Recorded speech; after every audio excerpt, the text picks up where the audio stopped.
Hello guys, welcome back to our channel.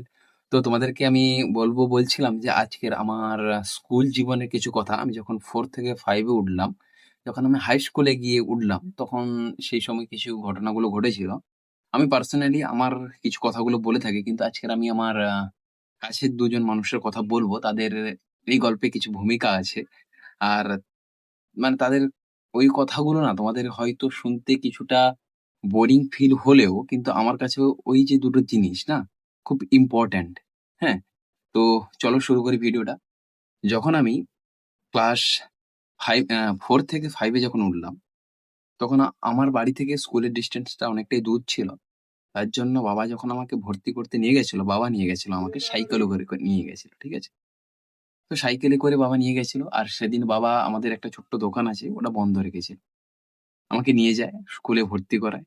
আমাদের school থেকে stand আসতে মানে ওই স্কুলের স্ট্যান্ডে আসতে কিছুটা সময় লাগে। স্ট্যান্ডে আসলেই একটা পুরনো বইয়ের দোকান ছিল। এখনো আছে বইয়ের দোকানটা, কিন্তু আগে মাটির দোকান ছিল, এখন পাকার হয়ে গেছে।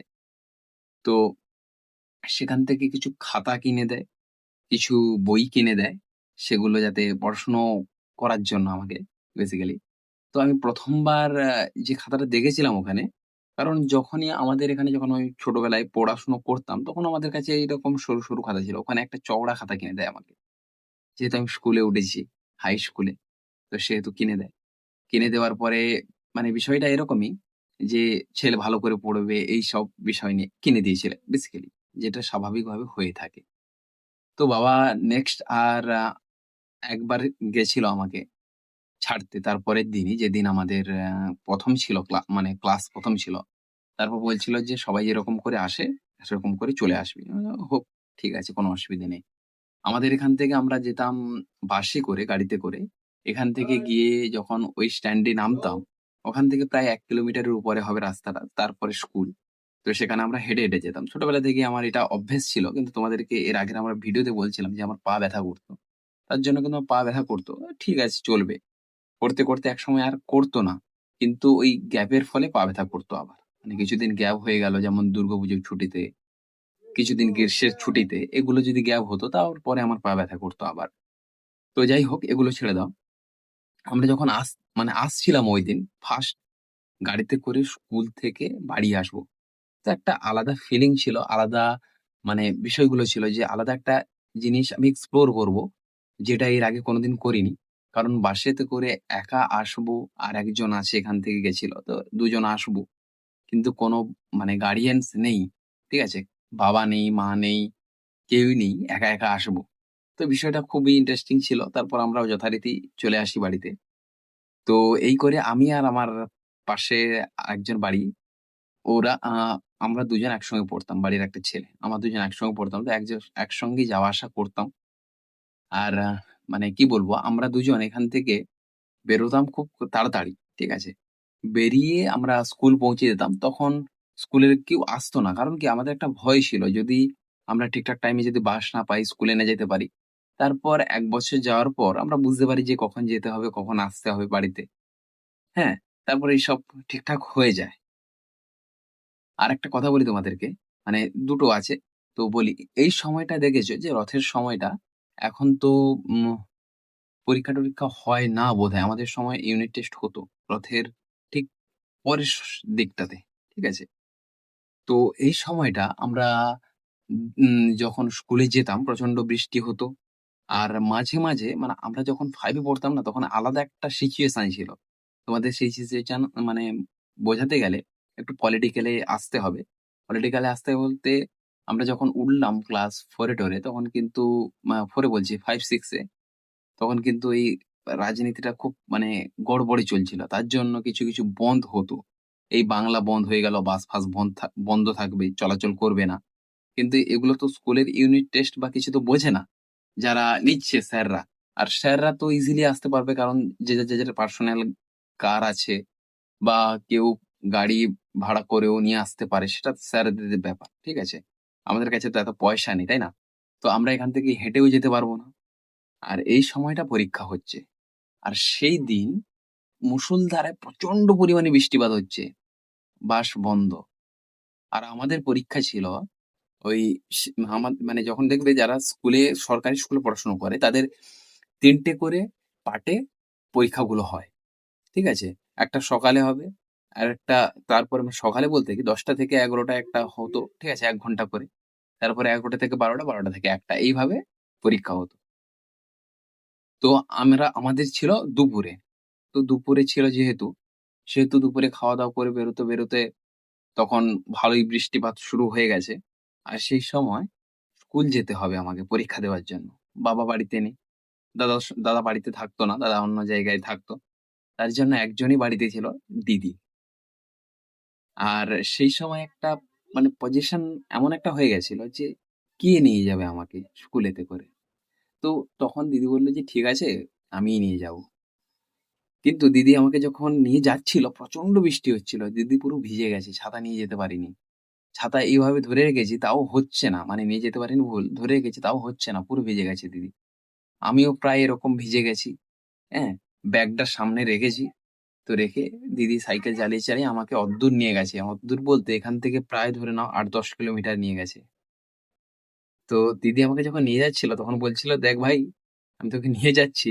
আর সেদিন ছিল ইতিহাস পরীক্ষা। বলছে, "তুই তো ইতিহাসে কোনদিন ঠিকঠাক করে নাম্বার পাস না। কিন্তু আজকে চেষ্টা করবি, আমি তোকে এত কষ্ট করে নিয়ে যাচ্ছি যখন একটু ভালো করে নাম্বার পাওয়ার।"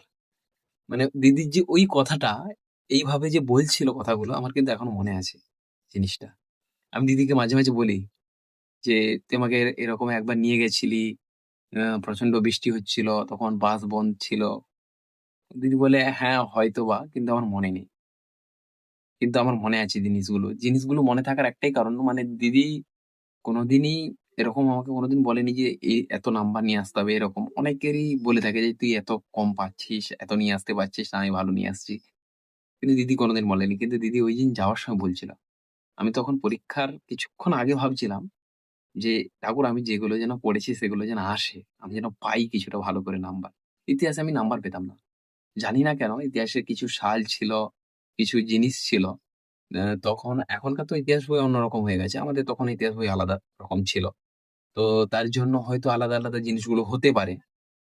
সেটা আমি ঠিক বলতে পারছি না কি ব্যাপার। কিন্তু ওই যে জিনিসটা যে হচ্ছিল, এত বৃষ্টি হচ্ছিল আমার এখনো মনে আছে। মানে এখনো মনে হচ্ছে যেন আমি ওই বেশি দিন নয়, কিছুদিন আগেই দিদি নিয়ে গেছিল আমাকে। যেভাবে আমার মনে আছে। এখান থেকে ৮-১০ কিলোমিটার রাস্তা কম নয়, আমাকে নিয়ে গেছে সে। বৃষ্টি হচ্ছে ওইভাবে। ঠিক আছে? এই জিনিসটা আমি তোমাদের কাছে এই কথাগুলো বলি কেন জানো তো? এই কথাগুলো আমার শুধু বলা নয়। আমি মারা যাবো, আমার দিদিও মারা যাবে, সবাই মারা যাবে পৃথিবীতে। কিন্তু এই পৃথিবী যতদিন আছে, আমি আশা করছি যে ইন্টারনেট ততদিন বন্ধ হবে না। YouTube ততদিন বন্ধ হয়ে যাবে না। যতদিন থাকবে YouTube, ততদিন এই গল্পগুলো, এই জিনিসগুলো এর মাধ্যমেই বেঁচে থাকবে। উইলিয়াম শেক্সপিয়ারের একটা আমি কবিতা পড়ছিলাম বলতে এরকম নয়, যখন কলেজে পড়ানো হচ্ছিল, সম্ভবত কলেজ বা স্কুল এরকম একটা সময় উম সম্ভবত স্কুলেই আছে। 11 বা 12 এ এরকম একটা কবিতা আছে। যেখানে উইলিয়াম শেক্সপিয়ারের একটা ২ টো লাইন আছে। সেখানে বলছে উইলিয়াম শেক্সপিয়ার, আমি বাংলায় বলছি, আমার ইংলিশটা মনে নেই। বাংলাটা মনে আছে যেহেতু বাঙালি। উইলিয়াম শেক্সপিয়ার ওখানে বলছে যে, "আমিও যদি মারা যাই, আমার যত বছর পরেই আমার বইগুলো কেউ পড়বে বা আমার কবিতাগুলো কেউ পড়বে, আমি বারবার বেঁচে উঠবো। আমি বারবার ওখানে বেঁচে উঠে সবাইকে জানাবো যে আমি কে?" মানে এরকম বিষয়টা আমি বলছি কিন্তু এরকম ছিল না যে আমি বারবার ওই কবিতার মাধ্যমেই বেঁচে উঠবো। বারবার আমার মানে পুনর্জন্ম হবে। সেরকমই ভাবছি জিনিসটাকে নিয়ে যে আমার ভিউজ আসুক না আসুক, আমার কিছুই হোক না হোক, আমার যে এটা যে ইন্টারনেটের মধ্যে যে দেওয়া আছে জিনিসটা, সেটা যদি কেউ কোনদিন একবার দেখে, তাহলে আমি সেখানে আবার বেঁচে উঠবো। সেখানে আবার আমার একটা পুনর্জন্ম হবে জিনিসটাতে। এইজন্য দেখবে যারা বড় ঋষিমুনি তাদের একবার মৃত্যু হয়, কিন্তু তারা বারবার বেঁচে ওঠে। তাদের কথাগুলো আমরা বারবার অনুসরণ করি, তাদের কথাগুলো আমরা বারবার ভাবি। দেখো পৃথিবীতে এত শত কোটি মানুষ আছে, যারা মারা গেলেও কারোর কোনো যায় আসে না। বা মরে গেছে তাদের নাম কেউ জানে না। কিন্তু এই যে আমি যে উইলিয়াম শেক্সপিয়ারের কথা বললাম, সবাই জানে রবীন্দ্রনাথ ঠাকুর, নেতাজি সুভাষচন্দ্র বোস, ক্ষুদিরাম বোস, ঠিক আছে? সবাই জানে এদের নাম। আমি যে কথাগুলো বলছি বা আমি যে জিনিসটা দেখাচ্ছি তোমাদেরকে, আমি যে এই যে মানে যেনাদের কথা বললাম এখানে, তারা আবার আমার মাধ্যমে একবার জীবিত হলো। বা কেউ এখন ভাবছে, কেউ ওনার কবিতা পড়ছে, কেউ ওনাকে নিয়ে লিখছে, সে আবার বেঁচে উঠবে বারবার করে। যখনই মানে এই জিনিসটা তোমরা হয়তো অনুভব করতে পারছো কি পারছো না আমি জানি না। যেদিন এই জিনিসটা অনুভব করতে পারবে তোমরাও ভাববে যে না আমরাও এমন কিছু করে রেখে দিয়ে যাই, যার ফলে আমরা আবার বারবার বেঁচে উঠি। কারণ এই যে বেঁচে ওঠার যে জিনিসটা এটা কিন্তু তোমার কোনো আকাঙ্ক্ষা বা দেখাচ্ছে না। তোমার দেখাচ্ছে যে তুমি এখানে মানে জিনিসটা আমি তোমাদেরকে বোঝাতে পারছি না ঠিক করে হয়তো। তুমি যে এই যে জিনিসটা করছো, এই যে আমি যে আপলোড করছি জিনিসগুলো। দেখো একটা জিনিস দেখো, আমি আপলোড করছি। তো সেই জিনিসটা ইন্টারনেটে থেকে গেল। মানে সারা বিশ্ব যতক্ষণ না ধ্বংস হচ্ছে ততক্ষণের জন্য। আমি মারা যাবো। আমাকে কেউ জানবে না ১০০ বছর পর। কিন্তু এখান থেকে যখনই ভিডিওটা দেখবে, কেউ না কেউ যদি দেখেও ফেলে কোনো কারণে, এমনি দেখে ফেলেছে, এমনি চলে এসছে। তখনই আমাকে আবার দেখবে সে। আমি জানবো যে আমার এই বয়সটা দেখবে সে। আমাকে সে ছোট অবস্থায় দেখবে। ঠিক আছে? কেউ একজন হয়তোবা বলেছিল আমার মনে নেই জিনিসটা। কে বলেছিল আমার ঠিক মনে নেই। কিন্তু লাইনটা খুবই সুন্দর। যে, "তুমি আমাকে কোনদিন বুড়ো হতে আর মরতে দেখবে না। আমার যখনই আমার সিনেমাগুলো দেখবে।" আমি জানি না কে। তো বিষয়টা এরকমই। আর দিদির যে কথাটা বললাম আমি সত্যি কথা বলতে কি, এ আমি আর দিদি করে বাড়িতে থাকতাম। দাদা থাকতো না যেহেতু বাড়িতে। আমাদের দুজনের মধ্যে বন্ডিং আলাদা ছিল। তো দিদির কথাগুলো আমি বুঝতে পারতাম না বললেও। আর দিদিও বুঝতে পারত। আমি যদি মিথ্যেও বলতাম দিদি বুঝতে পারত যে এ মিথ্যে বলছে। জিনিসটা এরকমই হয়। দাদার কথাও মানে দাদা যেহেতু থাকতো না এইজন্য আমি কিছু বললাম না। কিন্তু ওরও ঠিকঠাকই প্রায়োরিটি আছে জীবনে। অবশ্যই সবার সমান অধিকার থাকে। কিন্তু আমি এরকমটা বলছি না। কাউকে ছোট কাউকে বড় করছি না। আমি যদি জিনিসটা বলছি। ঠিক আছে? আর সত্যি কথা বলতে ওই জিনিসটা আজও আমি ভুলতে পারিনি। যে আমাকে ওই দিন এত কষ্ট করে নিয়ে গেছিল। সত্যি কথা বলতে কি ওই যে কষ্টটা আমি হয়তো বলে তোমাদেরকে বোঝাতে পারব না। কারোর যদি দিদি থাকে, দাদা থাকে তারা কষ্ট করে যখন তোমাকে পেছনে বসিয়ে নিয়ে যাবে না, তখনই তুমি বুঝতে পারবে জিনিসটা। তার আগে কোনদিন বুঝতে পারবে না। ঠিক আছে? তো তোমাদেরকে আজকে আমি কিছু কথা বললাম, কিছু হয়তো মোটিভেশনাল কথা বলে ফেলেছি যে, কেন তোমরা ভালো কাজ করবে বা কেন এখানে আপলোড করবে। দেখো আমি কোন ভালো কাজ করছি না। আমি মানছি আমি কোনই ভালো কাজ করছি না। আর হয়তো জীবনে করতেও পারব না। কারণ এত বড় আমি হয়ে উঠিনি এখনো। আর যদি করে থাকি তাহলে ভালো। না হলেও এই যে আমি আপলোড করছি এখানে, এখানকার মধ্যে দিয়ে আমি বেঁচে থাকবো সারা জীবন। আমি যদি কালকেও মরে যাই, আমার যতগুলো ভিডিও আছে ততগুলো দিয়ে আমি বেঁচে থাকবো সারা জীবন। এইজন্য দেখবে অনেকে Google ফটোই আপলোড করে থাকে ফটোগুলোকে। কারণ কেন জানো? তুমি মারা গেলেও তুমি যদি তোমার পাসওয়ার্ড বা ইমেইলটা কাউকে দিয়ে দাও, তাহলে সে রাখতে পারবে জিনিসগুলোকে। একটা জিনিস ভেবে দেখো, আমাদের আগের জেনারেশন যারা ছিল বা তার আগের জেনারেশন যারা ছিল, তাদের কোনো ফটো বা তাদের কোনো চিহ্ন পাওয়া যায়? কিছুই পাওয়া যায় না। কিন্তু আমাদের যে জেনারেশনটা আছে, এদের কাছ থেকে তোমরা সবকিছুই পেতে পারো। তোমার 3rd তোমার পরের যে 3rd জেনারেশন যে আসবে, সেও তোমাকে দেখতে পারবে ভালো করে। কোনো কিছু নষ্ট হবে না। তখন কি ছিল? ফটো ছিল, ফ্রেমে বাঁধা হতো। ফটোগুলো নষ্ট হয়ে যেত কিছুদিন পর। তারপর কিছু ভালো হয়তো অ্যালবাম এসছে এখন। কিন্তু এই অ্যালবামগুলো কতদিন থাকবে বাড়িতে? কে রাখবে যত্ন করে এত? কিন্তু তোমার সফটওয়্যারের মধ্যে থাকলো। তুমি ইচ্ছে করলে তুমি দেখো, না দেখো। তোমার কাছেই থেকে যাবে এই জিনিসগুলো।